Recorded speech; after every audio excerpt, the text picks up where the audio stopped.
আমার টাইম দিয়ে একটা জঙ্গলের ভিতরে লেগে গেছে, কমপক্ষে 10 জন তো হইবই।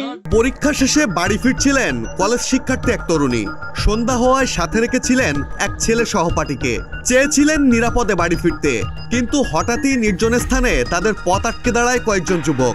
মারতে মারতে টেনে হিঁচড়ে তাদের নেয় বন বিভাগের একটি জঙ্গলের মধ্যে। তারপর সংঘবদ্ধ ধর্ষণ। আকুতি করেও তাদের লালসা থেকে রক্ষা পাননি ওই তরুণী। ধর্ষণের সাথে ব্যাপক মারপিটও করা হয় তাকে। কিছুটা দূরে দাঁড়িয়ে বন বিভাগের কয়েকজন সহ স্থানীয়রা সচক্ষে ধর্ষণ হতে দেখলেও তাকে বাঁচাতে এগিয়ে আসেনি কেউ।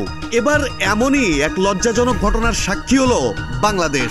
অফিসের লোকগুলা দেখছে, তাও কিছু বললো না, আমার টাইম দিয়ে দিছে তাও।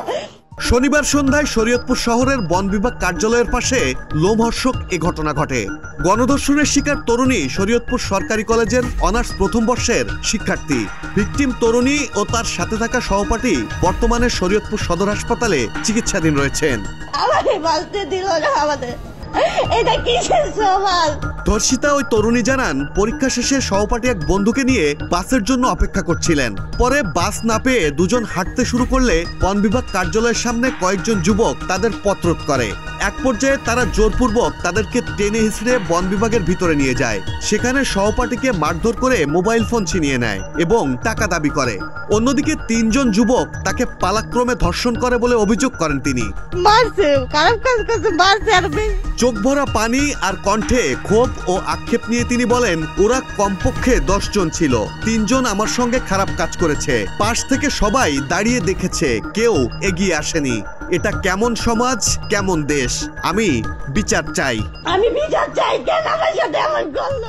নির্যাতনের শিকার সহপাঠী শিক্ষার্থীর ভাষ্য, দীর্ঘ সময় আটকে রেখে তাদের ভয়ভীতি দেখানো হয়। প্রায় 2 ঘন্টা পর দুর্বৃত্তরা তাদের ছেড়ে দিলে তারা স্থানীয়দের সহায়তা চান। পরে স্থানীয়রাই তাদেরকে হাসপাতালে ভর্তি করেন এবং পুলিশে খবর দেন। ওরে ভয় দেখাইছে। এরই মধ্যে ভিকটিম তরুণীর শারীরিক পরীক্ষা সম্পন্ন হয়েছে বলে জানিয়েছেন শরীয়তপুর সদর হাসপাতালের চিকিৎসক খন্দকার রাশেদ আহমেদ। আর ভিকটিম তরুণী অসুস্থ থাকায় কথা বলা সম্ভব হয়নি।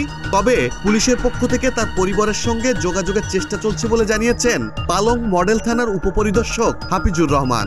আমার টাইম দিয়ে একটা জঙ্গলের ভিতরে লেগে গেছে। মাহমুদুল হাসান শাওন, প্রতিদিনের বাংলাদেশ।